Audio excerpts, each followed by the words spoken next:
Good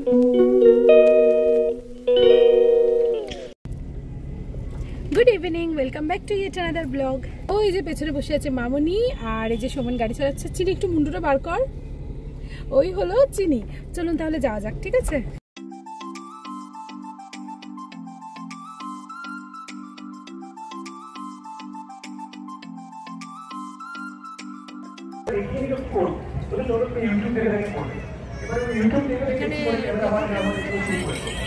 এখন আমরা চলে এসেছি বইমেলাতে, নিউ টাউনে অ্যাক্সিস মলের কাছে, মানে ওই সেন্ট্রাল মলটা আছে না, তার ঠিক অপোজিটে কিন্তু এই বইমেলাটা বসেছে, মানে ওই ফুড ওয়াকিং স্ট্রিটটার কাছাকাছি আর কি। তো এখানে কিন্তু আনন্দ পাবলিশার, দে পাবলিশার, নানা রকমের পাবলিশার, অক্সফোর্ড, সিমন, সব কিছুরই কিন্তু বেশ বইয়ের শপ আমি দেখলাম। ঢুকলাম কিন্তু কিছু কেনাকাটি করলাম না, কারণ এখানে না খুব একটা অফার ছিল না। তো আর তাছাড়া কিছুদিন পরেই কলকাতা বইমেলা শুরু হবে, সেখান থেকেই কিনবো। তো এখানে একটু ঘুরে ঘুরে দেখে নিলাম, এই আর কি। তো চলুন তাহলে আপনারাও পুরোটা আমার সাথে ঘুরে একটু মেলাটা দেখে নিন।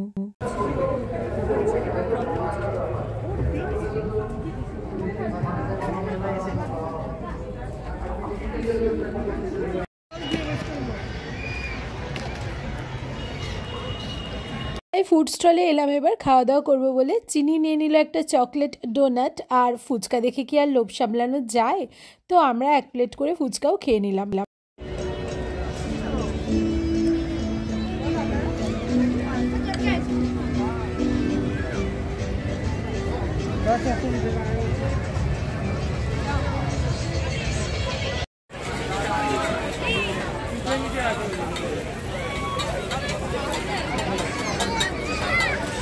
এখন আমরা খেয়ে নেব চাউমিন। চাউমিনটা অর্ডার দিয়ে দাঁড়িয়ে আছি, আর এই দোকানে কফিও আছে, তো কফিও বলে দিয়েছি, তো অপেক্ষা করছি এখন।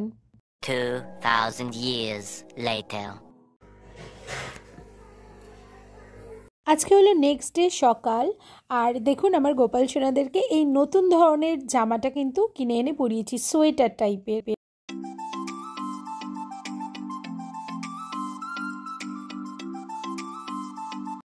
এখন এসেছি মর্নিং ওয়াক করতে। এখন বাজে ওই 8টা 10-15 মতো। চিনিকে স্কুলে দিয়ে আমরা এখন মর্নিং ওয়াক করছি, তারপর বাড়িতে গিয়ে চটপট করে কিন্তু রান্নাটা সেরে ফেলতে হবে। কালকে রাত্রেই মাছ গুছিয়ে রেখে দিয়েছিলাম, সবজি যা কিছু করব কাটাকাটি করে রেডি করে রেখে দিয়েছি, কারণ সকালবেলা তাড়াতাড়ি রান্না করে নিয়ে 11টার মধ্যে কিন্তু স্নান সেরে নিতে হবে, কারণ অফিস আছে।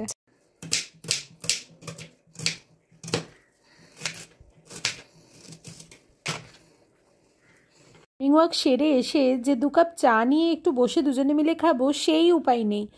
তাড়াতাড়ি করে কিন্তু ব্রেকফাস্টটা বানিয়ে নিচ্ছি, ওই একেবারে ব্রেকফাস্ট আর তার সাথে চা দুটো একসাথে নিয়ে বসে যাব। তো ডিম ভাজছি, আর কালকে রুটি আছে, তা দিয়েই কিন্তু ব্রেকফাস্ট হয়ে যাবে। এদিকে চায়ের জন্য দুধ বসিয়ে দিয়েছি, আর এদিকে কড়াই গরম করে তেলও দিয়ে দিয়েছি। ডিমটা কিন্তু এবার আমি ভেজে নেব। কালকে রাত্রিবেলা যে রুটি করা হয়েছিল সেখান থেকে 4টে রুটি বেঁচে গেছে, তো দুটো দুটো করে দুজনে খেয়ে নেব। ব্রেকফাস্টে অত কিছু লাগে না, যদিও অল্প একটু কিছু খেলেই কিন্তু হয়ে যায়।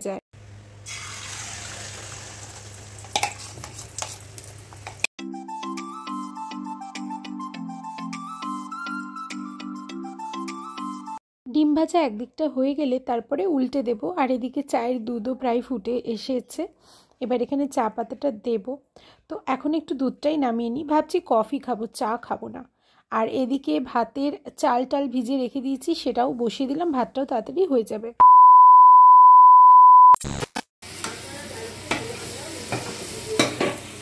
আজকে আমি রান্না করছি পমপ্লেট মাছের সর্ষে দিয়ে ঝাল। সর্ষে বাটাটা ওই কেনা রেডিমেডটাকে একটু 10 মিনিট গরম জলে ভিজিয়ে রেখে দিয়েছিলাম, আর মাছগুলোকে ভেজে আলাদা করে রেখে দিয়েছিলাম। এবার কড়াইয়ে তেল দিয়ে কালো জিরে ফোড়ন দিয়ে তাতে পেঁয়াজ ভেজে সর্ষে বাটাটা দিয়ে দিয়েছিলাম। তারপরে একটু যেই ফুটে উঠেছে তার মধ্যে ভাজা মাছগুলো দিয়ে কিন্তু কিছুক্ষণ ঢাকা রাখলেই রেডি। তো এখন আমার রান্নাবান্না সমস্ত কিছু কমপ্লিট হয়ে গেছে, আর এদিকে দেখুন স্নানও করে ফেলেছি। এত শীত লাগছে যে সোয়েটার পরতে বাধ্য হলাম, পাতলা একটা সোয়েটারই পরেছি। ওদিকে আজকে বৃহস্পতিবার, তো বৃহস্পতিবারে পুজো দেওয়াও কিন্তু আমার কমপ্লিট হয়ে গেছে। আর 1 কাপ চা বসিয়েছি নিজের জন্য, এখন প্রায় 11:30 বেজে গেছে। 12টা থেকে আমার ওয়ার্ক ফ্রম হোম স্টার্ট।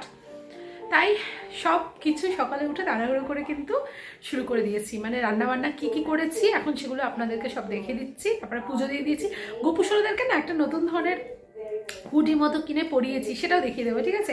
আগে দেখিয়ে দিই কি কি রান্না করেছি, চলুন দেখিয়ে দিচ্ছি। তা এদিকে করেছি কিন্তু সাদা ভাত,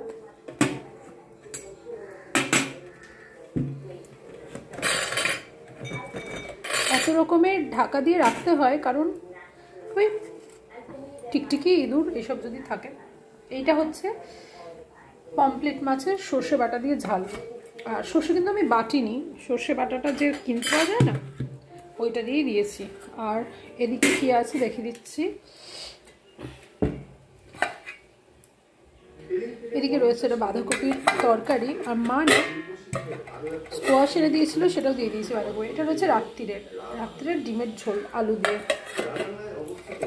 তো রান্না বান্না কিন্তু সব কমপ্লিট হয়ে গেছে আমার। আর এইদিকে দেখিয়ে দিই, ওখানে ম্যাডামজি বসে রয়েছে, এখানে আমি এখন বসে বসে টিভি দেখছিলাম। ওদিকে অলরেডি প্রায় 11:30 তো পেরিয়েই গেছে, 12টা বাজতে মানে 11:40 বাজে।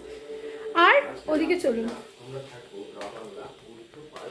ঘরের একদম যাতা অবস্থা। এদিকে সৌমেন কিন্তু আমার সেট আপ করে দিয়ে চলে গেছে, ল্যাপটপ খুলে কিছুক্ষণ পরে আমি বসে যাব। ও কিন্তু আমার পাশে থাকে জানেন তো, যতক্ষণ আমি কাজ করি। আর সৌমেনের না একটা প্রবলেম আছে, কিছুতেই বড় লাইটটা জ্বালাতে চায় না, ওই দেখুন। আর এখানে আমি বললাম না আমার গোপুসোনাদেরকে এটা সুন্দর করে দেখিয়ে দিই, দেখছেন কি কিউট লাগছে না আমার সোনা বাবাদের? ওই দেখুন, আমি কিন্তু পুজো টুজো সব দিয়ে দিয়েছি আজকে মোটামুটি আমার সব কাজ কমপ্লিট হয়ে গেছে। আর বৃহস্পতিবার রয়েছে তাই লক্ষ্মী ঠাকুরকে পুজো, ঘট পাল্টানো সব কিন্তু হয়ে গেছে, ঠিক আছে? প্রসাদ তুলবো, একটু পরে তুলবো। কি অবস্থা দেখেছেন এই জায়গাগুলোর? চলুন তাহলে যাওয়া যাক, এখন একটু বসবো, টিভি দেখবো।